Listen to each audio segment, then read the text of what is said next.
decided that when I got my diagnosis through the mail,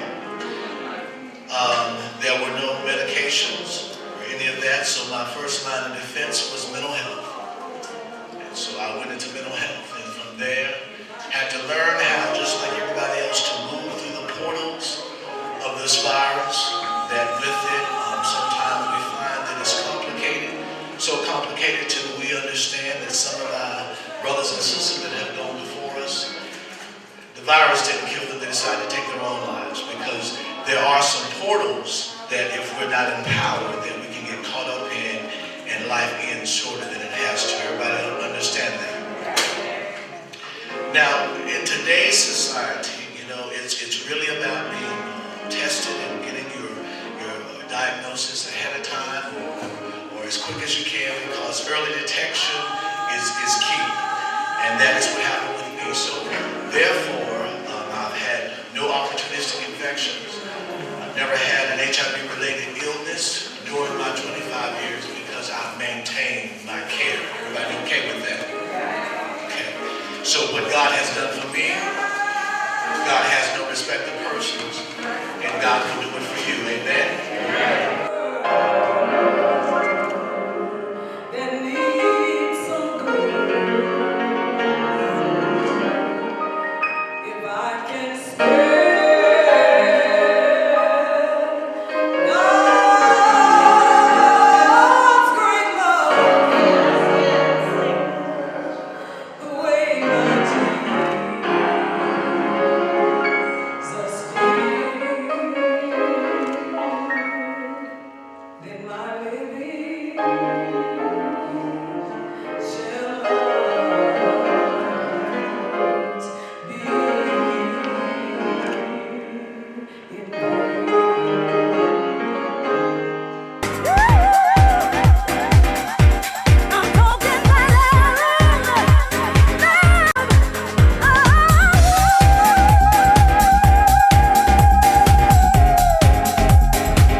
Hi, I'm Pavel. Hi, I'm the photographer here. How are you? How are you? Good, good, good. Andre, any suggestions here? Kind of already into a certain look, but I think we'll make it a little more sleeker, a little more modern. Put a little cream to it, you know, make it a little bit heavier. Smooth it out a little bit. But yeah, absolutely. Keep it young and fresh. Okay, cool, cool. Definitely. That's great. I love my hair and makeup. Makeup is absolutely beautiful, lots of glitter, so it makes it really out there, really cool. And hair, yeah, definitely a lot of volume, which is always adds on mood. That's it, good. Chin up, great. Good. And your name again? Beatrice? Beatrice? Beatrice. Yeah. Portuguese too. Oh, it's pretty. What was life like in Brazil? It's good. I like it really much, yes. Yeah. Did you finish school? No, I stopped it. Yeah, I need to do the high school. Oh, you have to finish high school? No, I have to finish. You have to finish it, yeah. Yes. Typical Hamptons.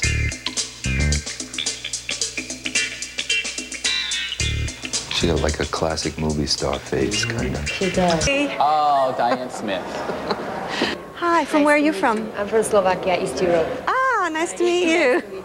Oh, how old are you? 18. Oh, good. We like 18-year-olds. So you Brazilian girls, you know how to do things with bathing suits. Free and flirty, real, not too tough. Miss Brazil. Oh, that looks great. Perfect. And I think the bangs, need to blow a little bit, but that's beautiful. Celebrity stylist Andre Davis was about to take Kim's makeover transformation to the next level. Andre, we're hoping that you can make Kim look like a fabulous housewife of Delaware. Oh, definitely. Maury, my work here is done. See you, Maury. Here, Mr. Andre Davis from the Roy T. Lux Salon. So, what were you able to do? We put some long, natural light brown color, and then with our great colorist Michelle at our salon, Roy T. Lux Hair Salon, put some highlights in it, and we cut it up, and there she is.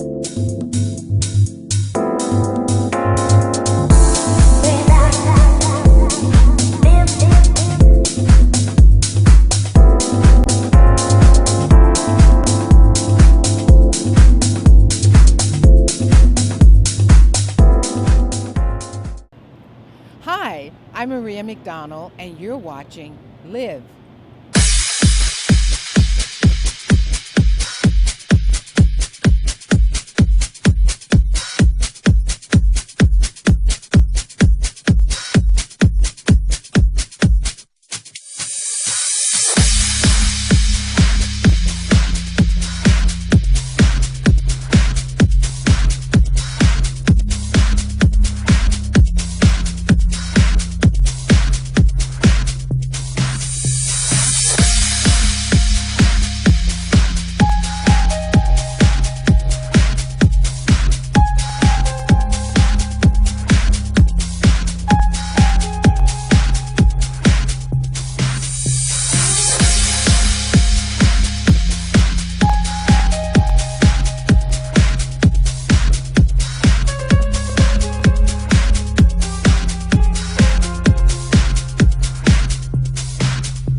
Beautiful, don't you know?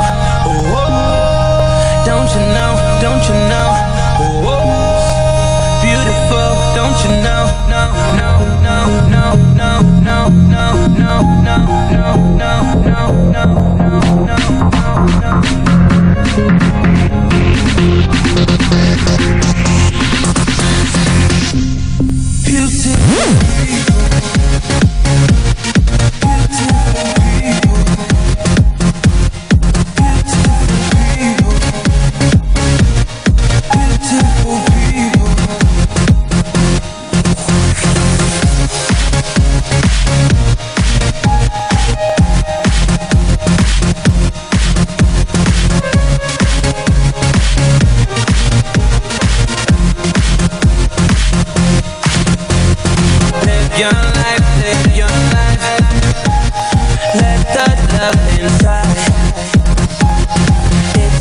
What defines beautiful? So many colors, sizes, shapes.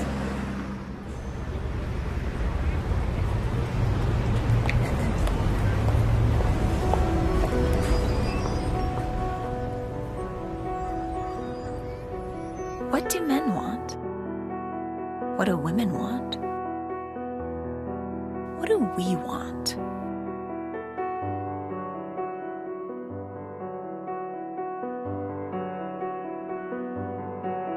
We sometimes forget we wear beauty every day. It is the bounce of confidence we slip on our feet.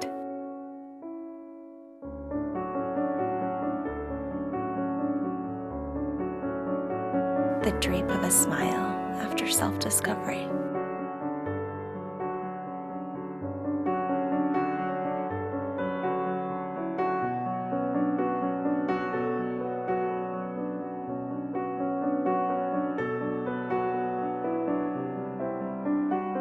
Love's blush on the cheek.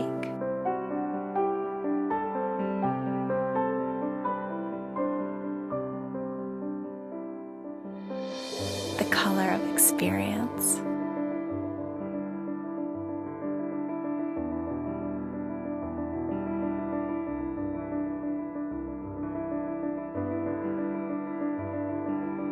The smallest clutch of regrets.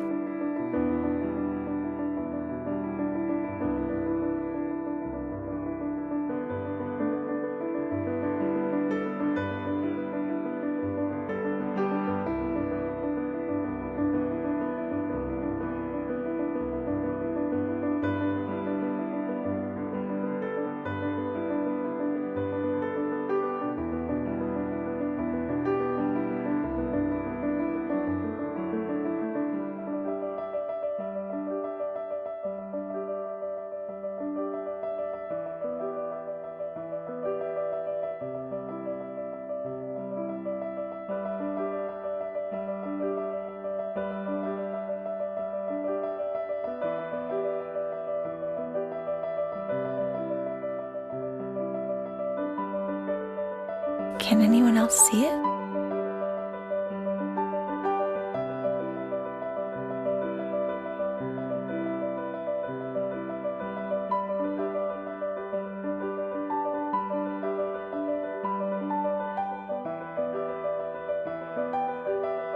We all want the same things. Someone to make us laugh. A steady arm around us when we cry. Someone to share the joy of life's little triumphs. Someone helped by our strength.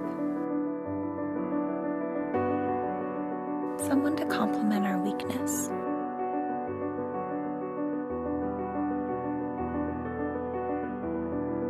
Someone whose secrets are remarkably like our own.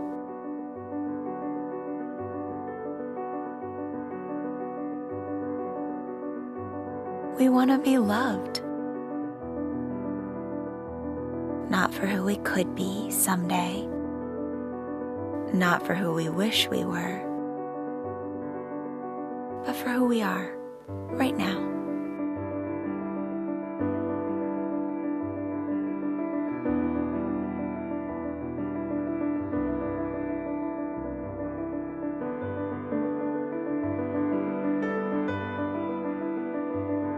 Because we know when we look deeper, we're already beautiful.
Okay, I'm Zachary Siegel. Isabel, go. Isabella Russo. Christy Tamaoka. Hazel Ann Raimondo. Hansel Tan. Daquan. Les Mao. Karen Sedley. Mike Bensinger. Daphne Macy. Jeremy Kirkendall. Phil Nee. Nikki Torsha. James Figarelli. Daniel Lapsey. Lil Ray. And one other note, there is a family dialogue where in the actual film it will be done in Shanghai's between family members. That was the dialect that this all occurred in. It's based on a real event. For the purposes of the reading and for our viewers worldwide, it is going to be done in English today, but just assume that when the son and his mother are talking, it's in their native tongue, okay? All right, and here we go. Ooh, one more. Sorry. One quick thing is that you should have all gotten some feedback forms, so if you guys have a chance, you can write it anonymously, right if you want on the feedback form. For both the pieces. Everything's still missing. Oh, I'm still missing one actor. Yeah, we're missing one. We're missing Carmen. She went to the bathroom. Of course she did. So, welcome to... So this is fun. We're actually reading two pieces tonight. We're reading this piece first, and then we'll take a short break and let the actors Because we have a limited space, we'll let these actors clear out, and we'll let the actors involved in the second reading come and sit down, The Plains, which is by Alice Cox.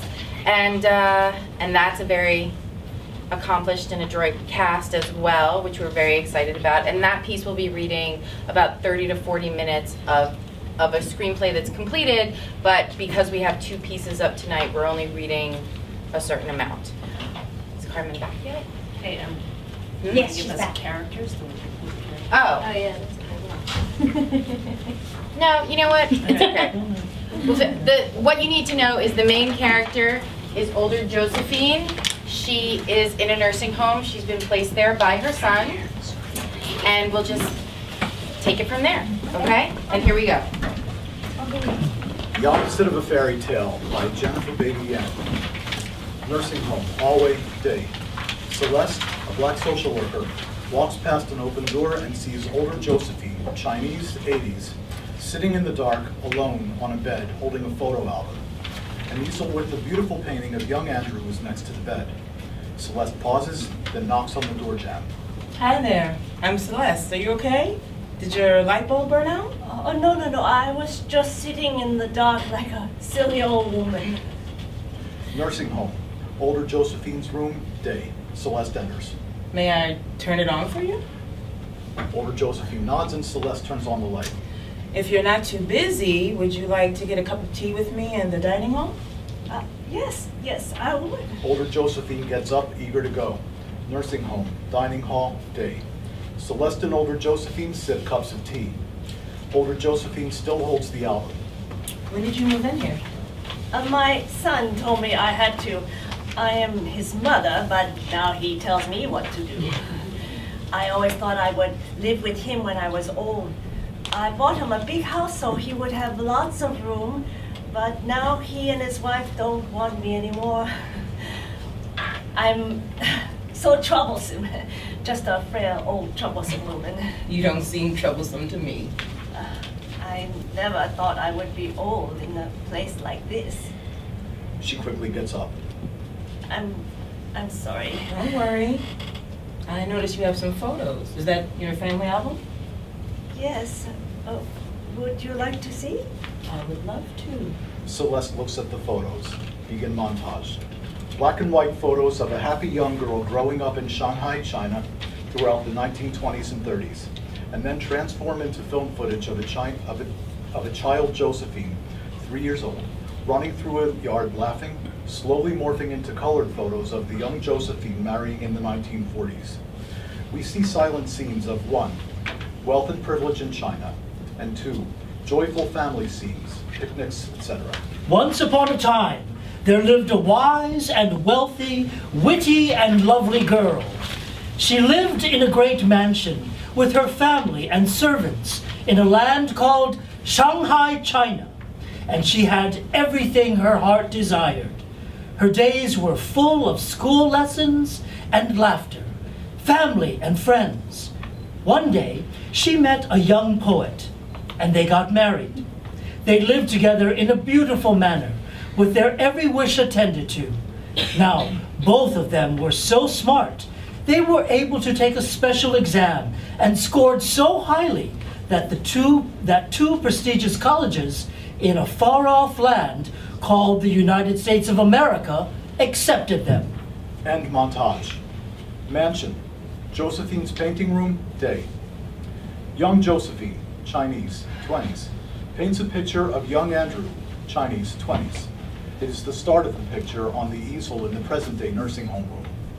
Young Andrew's brother, Chinese, runs in excitedly, waving a newspaper. You made it! Look! Your scores are in the newspaper! What? Where are the scores? Look, I beat you. I'm ranked number 3 and you are number 11. Out of all the tax takers in Shanghai, the family will be so proud. Shanghai Immigration Office, day. Young Josephine and young Andrew speak with an immigration worker, Chinese, 40s. I've approved your visas, but I want to be certain that these are the schools in America you wish to attend. Yes, NYU and the University of Colorado. But you are newlyweds, aren't you? Yes. You know those two schools are thousands of miles apart, right? But they are both in America, right? I would suggest you choose schools in the same city. Young Josephine and young Andrew look at each other confused. Nursing home, dining hall, day. Celeste and older Josephine sip cups of tea. We had no idea of the geography of the United States until then. So I chose Columbia and my husband NYU for his MBA. And we were so excited. Begin montage. We close in on the photos again. We see shots of the wealthy cabins on the ship from China to the USA, humiliation in Ellis Island as the immigrants are loaded together and scrutinized, wealthy with poor together. But then shots of wealthy couples touring the USA and having fun. Off to America they went. It was a real-life fairy tale. But as the happy couple lived and loved and learned in America, a storm was brewing back home in China. An old and bitter anger was rising, and a revolution would change the land forever and take away the girl's mansion, jewels, and riches. All that the girl loved in China would be borne away by this storm, and she would be left penniless and afraid, alone but for her now equally destitute young husband, in a strange new land with no friends, no other family, and no home to ever return to. End montage. A darkened, stormy sky rolls across the screen, thunder rumbling in the background. Nursing home, dining hall, day. Celeste and older Josephine sip cups of tea. What happened after the revolution in China? Our parents told us not to come back, that everything was gone and we were in danger. What about school? My husband finished. He received his MBA from NYU. He got a job on the New York Stock Exchange. Older Josephine smiles at the memory. Wall Street day. The hustle and bustle of Wall Street in the 1940s. Wall Street office day. Young Andrew enters the office of boss man, 40s, Caucasian, who sits at a large desk. Andy, thank you for coming by. Please shut the door. Young Andrew shuts the door. Of course, sir. What is it? Andy, we can't have you on the trading floor anymore. Why not? Andy, it's not me. I know you're great. It's the other fellows. They just don't want to see a Chinese on the trading floor. You understand, don't you? Young Andrew thinks to himself, a long silence. Suddenly he draws himself upright. I will clean up my desk today. Andy, hereby tender my resignation. Andy, don't be so proud. You and I both know how much you need this job, and you have a wife and a new baby to take care of. You know nobody but me would have hired a Chinese on Wall Street. You have to find another firm that will hire a Chinese broker. Thank you for the opportunity you have given me. Goodbye. Young Andrew walks out, back ramrod straight but tears in his eyes. Boss man starts to get up, then shrugs and falls back into a seat. Nursing home, dining hall day. Celeste and older Josephine look at the photos. What about you? Did you finish school? Oh, no. I found out I was going to have a baby. When you're pregnant, it is no trouble at all. I could still go to school. I thought once the baby came, I could leave him at home while I studied at school and come back at lunch to feed him. I did not understand babies, you see. In China, my mother had nurses to care for my sisters and I. When the baby came, I realized that wasn't going to work. Older Josephine chuckles at her past naivety. Apartment, night. Young Josephine sits in the tiny tenement apartment trying to silence a wailing baby, while young Andrew sits at the table. Shh! What will we do now? How will we get food for the baby? How will we pay the rent? Shh, okay. Americans hate the Chinese. We are not welcome here. I miss my brothers. I miss my family. I want to go home. You know it is not possible. You know there is nothing to return to. The communists will arrest us.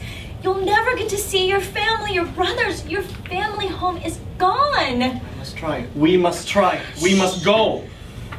You are not being reasonable. Reasonable. reasonable.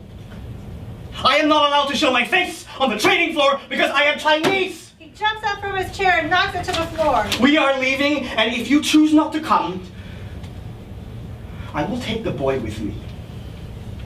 You will never see your son again. A long silence. Then take him.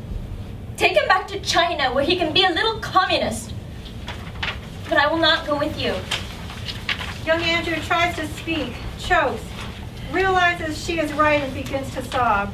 She pauses and then moves over to comfort him. The baby screams. Shh. Begin montage. A montage of black and white photos of young Josephine and young Andrew's baby growing into a little boy. From castle to tenement went the girl.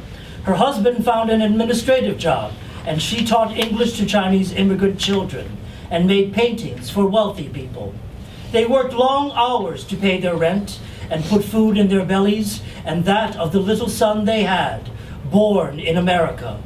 The little American son who she loved and vowed to build a home for and a future for. End montage. Apartment night. Young Andrew, 30s, and the baby sleep while young Josephine, 30s, labors over a painting. Exhausted, she makes a misplaced brushstroke. She grits her teeth and starts over. Her finger seize up. Bent with early arthritis, she shakes as she takes up the brush again. Art store day. Art store owner, 30s, Caucasian, female, takes a finished painting from young Josephine and hands her an envelope. These are just lovely, Josephine. We need more of these delightful painted plates. Can you double the order for next week?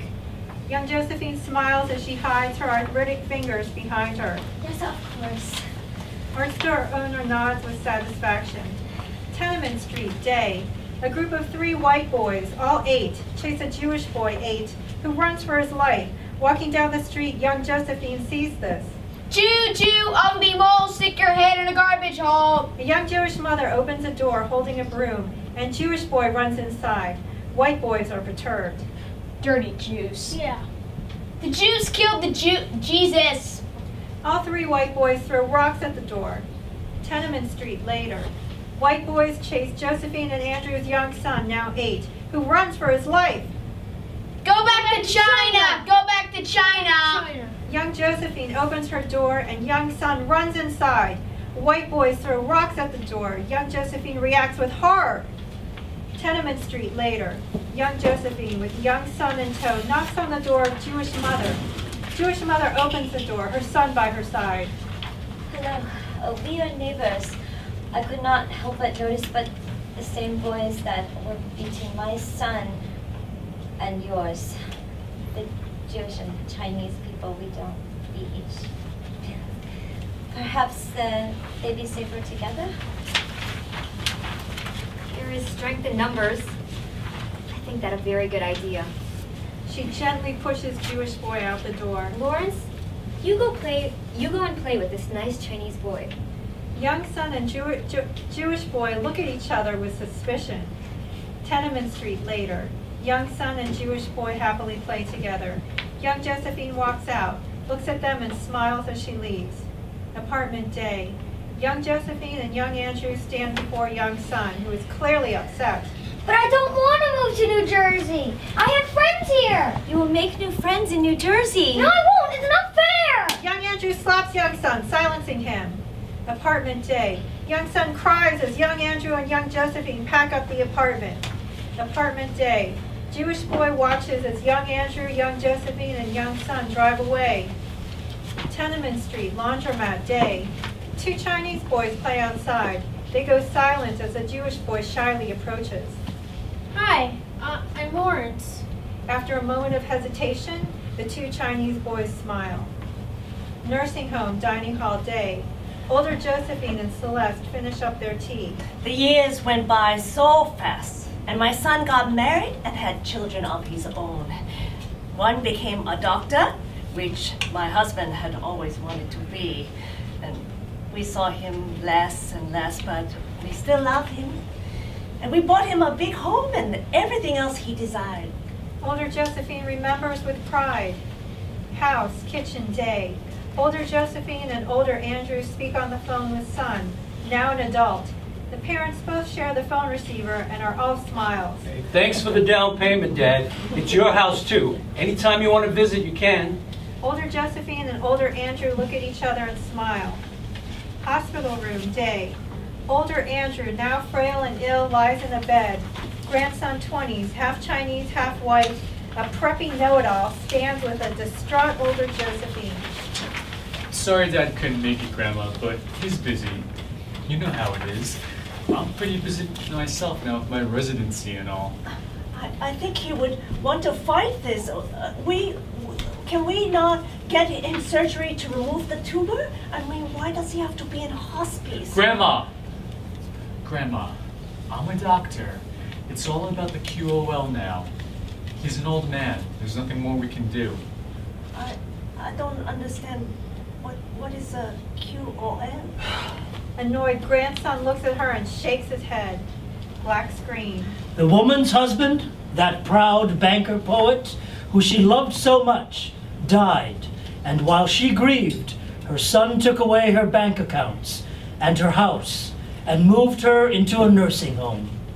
Alone and afraid, the woman whose life had begun as a fairy tale had never been more sad or more afraid. House, living room, day. Son and son's wife sit with the crying older Josephine at a table covered with papers. I do not understand. Daddy left his estate to me. Why can't I probate it? Mother, you aren't capable of handling your finances. They're too complicated. You need to sign over your accounts to me. Let us take care of everything. I want to do it myself. I want to make some small gifts to my sisters back home. You are causing a lot of trouble and being very selfish. Your sisters don't need any gifts. They're just trying to take advantage of you. Give me your checkbook so I can keep it safe. No. Why? Your wife hates me. She just wants to take all of my things. Please, let me keep my checkbook. You don't understand, Mother. It's too complicated for you. He takes older Josephine's purse, removes the cash and a checkbook, and gives it to son's wife. Now, are there any other bank accounts you know of? Here, sign this paper. Power of attorney. What is this? Please stop wasting time with silly questions and just sign it. Your son and I are busy people and you're wasting our time. We're only trying to help you. Why do you want to second guess us? Mother, just sign it. Sign it now. And we have some stock certificates you need to sign over to us too. Do you know if Dad had any other stocks? Maybe I should ask her. No!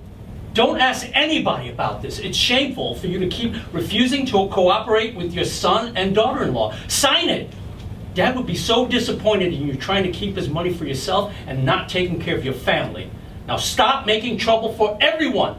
Ashamed, older Josephine averts her eyes. She picks up a pen. Nursing home, front desk area, day. Older Josephine approaches a bored front desk worker holding a sheaf of papers. Excuse me, please? Yeah, what is it? I have some financial statements from my husband's probate, and I'm trying to access the accounts but my son will not permit me to have access. Could you help me to call the bank and ask about this? I'm not sure how to find the telephone numbers for all these banks. May I show you my papers? Oh, hey, Grandma. I think that's probably between you and your kid. You should probably just let him handle it. They've got the TV on in the rec room because it's Soap Sunday. Why don't you go watch TV? Older Josephine pulls back the paper she'd been proffering, abject and broken. She shuffles away. There was someone who cared, though. Someone who would appear like a fairy godmother and would try to help. Nursing home, front desk area, day. Celeste presents her ID card to the bored front desk worker. Hi, I'm Celeste, the social worker. I'm here to make my rounds. The front desk worker waves her by, barely looking at the ID. Nursing home, hallway, day. Celeste walks past an open door and sees older Josephine sitting in the dark, alone on a bed. Celeste pauses, then knocks on the door jamb. Hi there, I'm Celeste. Are you okay?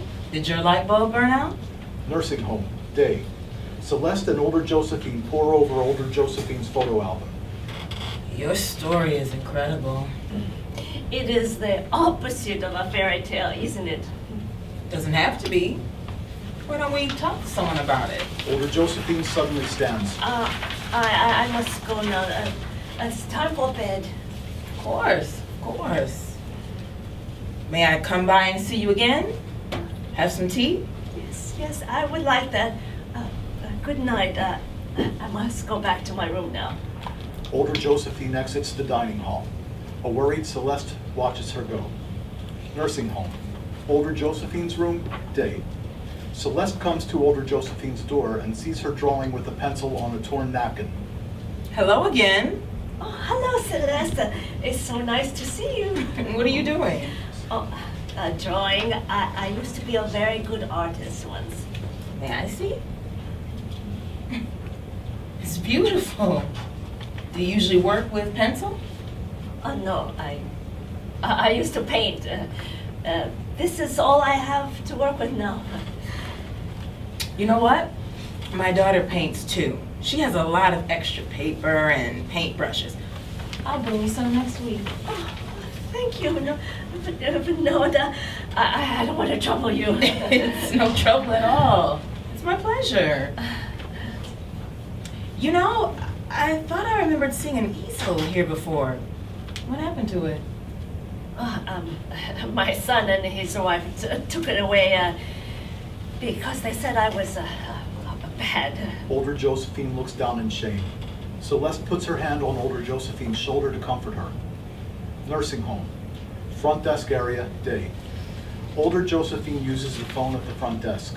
The annoyed front desk worker motions her to hurry up the call. Please, I'm so sorry to bother you. Mother, I'm very busy. What do you want? I was hoping you could take me to Daddy's grave. I haven't been a while to go at all, and I miss him. Mother, it would be a 30-minute drive to get to you, and another 30 to get to the graveyard, and another 30 to bring you back.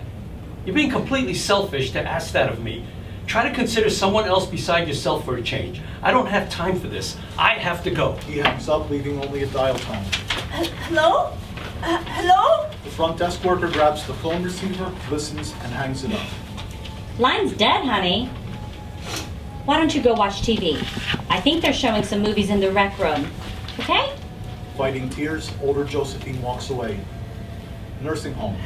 Older Josephine's room, day. A livid son's wife storms into older Josephine's room and shuts the door behind her. Have you been sneaking around and talking to some ambulance-chasing lawyer? No! You owe us everything. You better stop lying to us.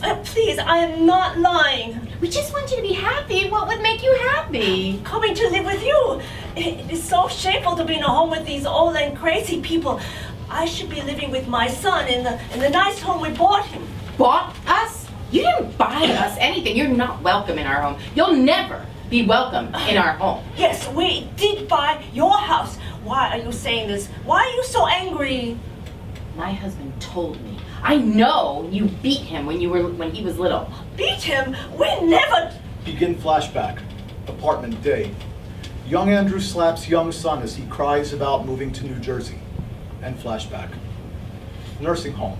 Older Josephine's room, day. Older Josephine shakes her head. No, it wasn't like that. You're a liar. You beat him, your own son. You tell layer upon layer of lies. You don't know what the truth is anymore. We gave him everything. All the best what we had. We gave him and we gave you. Now, you are taking everything from me. Taking things from you? I don't want anything from you. You have already taken everything from me and locked me up here.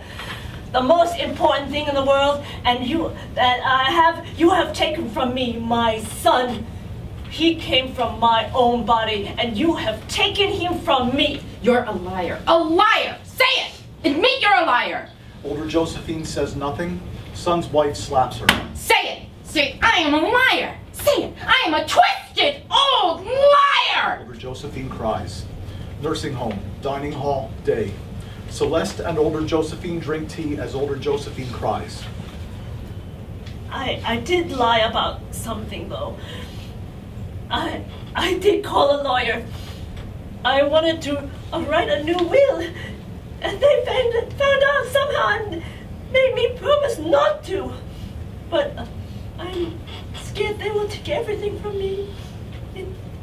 It's not right. No, they will not even allow me a phone in my room to call my sisters in China, even though my husband's estate has plenty of money. They say a phone is too expensive and I cannot speak to anyone. They will not even let me buy writing paper or postage stamps. That's terrible. You are not selfish, bad, or inconsiderate, okay? What your son and his wife are doing, it is wrong. It's abuse.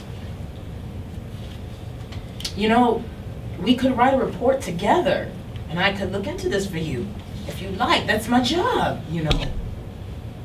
I'll be beside you every step of the way. A report? Would my son know I told you? Well, yes, we would have to tell some other people. No, please, you must not tell anyone. Promise me you will not tell anyone. This is a secret. We cannot tell anyone. Okay, just think about it, won't you? There's nothing for you to be ashamed of. You've done nothing wrong. I should not have said anything. I need to go back to my room. Don't tell anyone. Don't tell anyone. Older Josephine gets up to exit. A worried Celeste watches her go. Nursing home, front desk area, day. Celeste speaks on the phone at the reception desk as the annoyed front desk worker looks on. I apologize for bothering you at home, sir. I'm just a bit concerned about your mother, and I really Leave my mother alone while I'll call the Department of Social Services and file a complaint against you for harassment. Our family's affairs are none of your business. He hangs up, leaving only a dial tone. Hello? Sir? Hello? She looks at the front desk worker who shakes her head. Celeste's home, kitchen, night. Celeste and her daughter sit at a table. It's clear her heart is just broken, but what can I do? She refused to speak to anyone but me and tells me not to tell anyone. And her son is absolutely unwilling to open a dialogue. It sounds like you're doing everything you can. I mean, I think it's actually a pretty big deal you got her to open up to you at all. You can't force her to accept help, right? You just have to wait until she's ready, if she ever is. She's such a beautiful and smart woman. It's a shame to see her like this.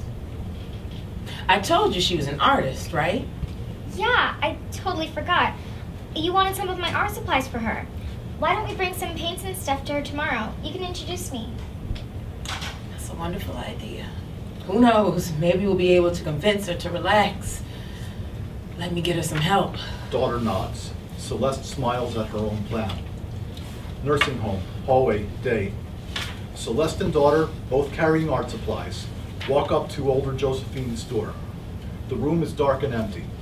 Celeste turns to a passing orderly. Excuse me, we're here to visit Josephine. We're getting the room ready for someone else. Shocked, Celeste drops the art supplies as her knees start to buckle. Whoa, easy. But I just saw her the other day. She was fine. I thought so too. You know what was real nice though? Her son and his wife actually visit her. They never visit. So that was lucky that they could see her, one last time. And right before it happened, she just died in her sleep.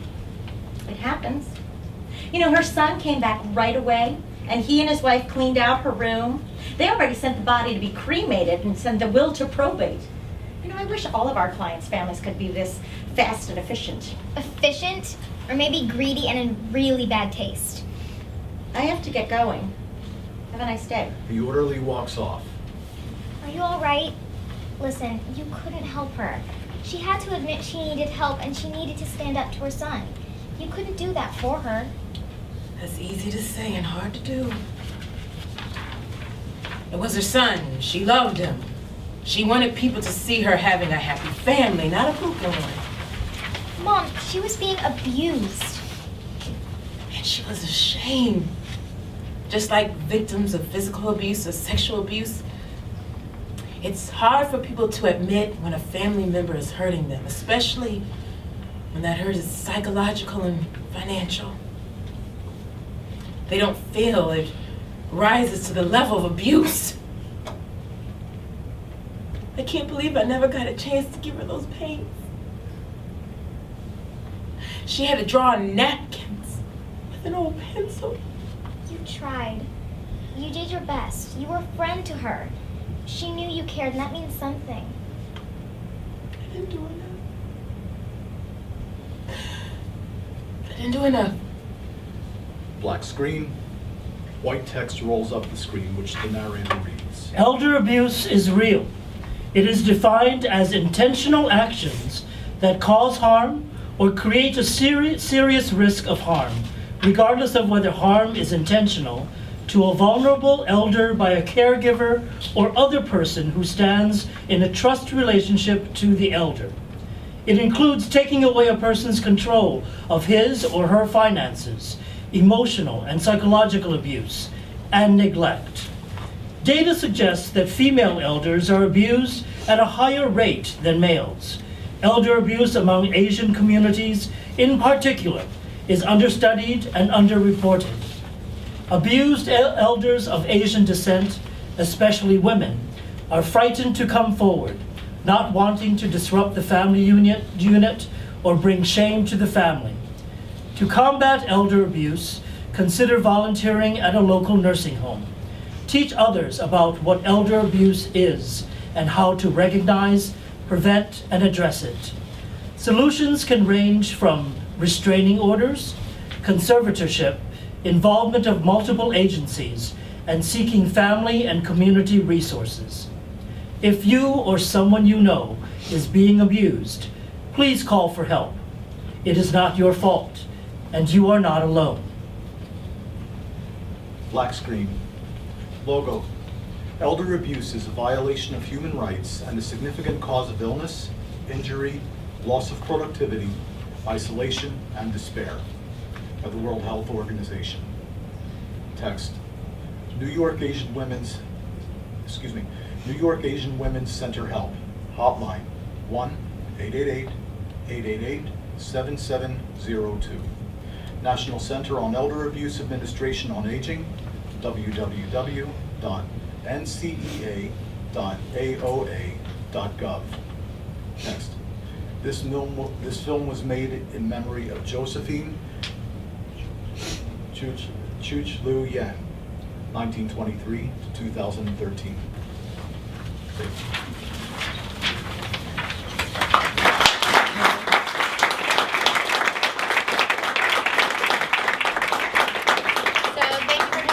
Introduce you to Jennifer, who wrote it. And I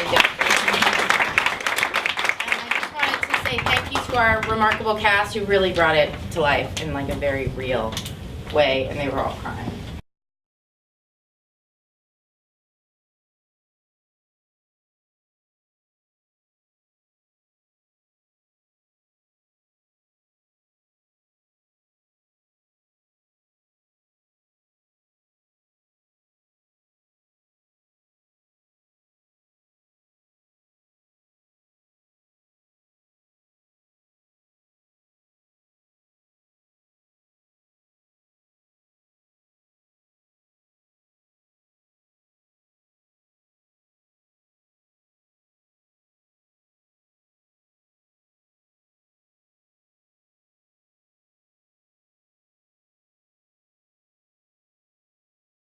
My husband, he went to Korea, and his grandmother was placed in a nursing home by her older son, who was running the family businesses. She was a very wealthy woman, and he placed her 4.5 hours away from any family member and left her there. And in Korea, it's different with the nursing homes. You only go to them if your family doesn't take care of you. And she had a son that was taking care of her, and the older son came in as head of the family, and he took her away, and she died of bed sores. And when my husband got there, he said she died of one that was the size of a baseball. So elder abuse is something that, like, we've all, Jennifer and I were talking about it, we've all experienced. And he lost the ability to walk as well. He lost control of the right side of his body. So he was aphased, and he couldn't get out of bed. So whatever happened to him was kind of like a giant secret, you know, which he would probably be horrified that I'm sharing, but he's passed now. So that was the only solution, really, to prevent non-care or abusive care, was to just be there every day. And some days I would go and he would just hold my hand and he would not let me leave. And I would stay there sometimes till 11 o'clock, 1 o'clock in the morning, and they would let me because they knew that he was vulnerable and he felt better when I was there. But it definitely takes a toll. It takes a toll when you're a caretaker as much as when you're a patient. It affects all of us. It affects all of us. Yeah, it's kind of a cultural, it's an outgrowing of culture, of like our disconnected cultures, right? That we don't always want to get involved in somebody else's story, but then at a certain point we just have to step in because like their humanity and our humanity have to coexist.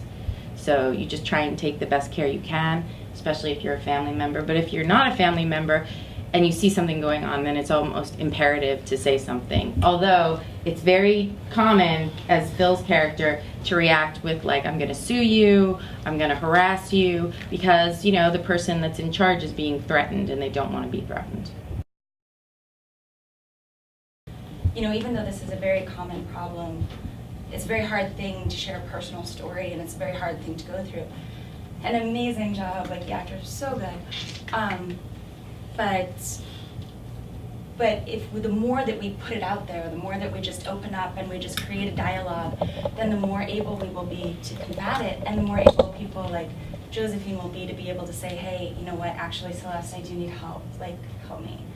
Like, yeah. And my mother worked in a hospital. She wasn't a caretaker or anything, but she if anybody that she knew was in the hospital, especially like somebody from our church or anything like that, she'd check on them because she would have to do certain floors, and she'd check on them every day. It's like, oh, how, you know, what's going on? She would tell the other nurses, this is my friend, you know, do this, make sure he's not feeling. So it doesn't matter, like, you can already be there and just a little hint, oh, he needs to be changed, or, you know, because we know sometimes these nurses, they've got how many patients to take care of, and sometimes they're not paid and they're overworked, just like anything in our society, and they need help as well.